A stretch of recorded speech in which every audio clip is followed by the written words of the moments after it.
Hello everyone, সবাই কেমন আছেন? আশা করি সবাই ভালো আছেন।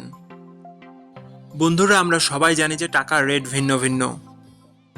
মানে কোনো দেশের টাকার রেট বেশি, আবার কোনো দেশের কম। কিন্তু আপনি কি জানেন আজকের দিনে ইরানের 1 রিয়াল সমান বাংলাদেশের কত টাকা হয়? আপনার ধারণা কি ঠিক, নাকি অবাক হওয়ার মতো কোনো চমক আছে? এই ভিডিওটি বিশেষভাবে আপনার জন্য তৈরি, তাই শেষ পর্যন্ত দেখুন। কারণ আপনি যদি নিয়মিত টাকার রেট জানেন, তাহলে অর্থ লেনদেন বা বিদেশ থেকে পাঠানো রেমিটেন্সে লাভবান হতে পারেন। আজ রবিবার 8 মার্চ 2026। আজ ইরানের 1 টাকা সমান বাংলাদেশের 0.40093 পয়সা, আর অপরের দিকে বাংলাদেশের 1 টাকা সমান ইরানের 10,797 টাকা 22 পয়সা। বন্ধুরা, টাকার রেট প্রতি মুহূর্তেই বদলায়, আর এই পরিবর্তন আপনার আয়, খরচ, এমনকি সঞ্চয়ের উপর প্রভাব ফেলে।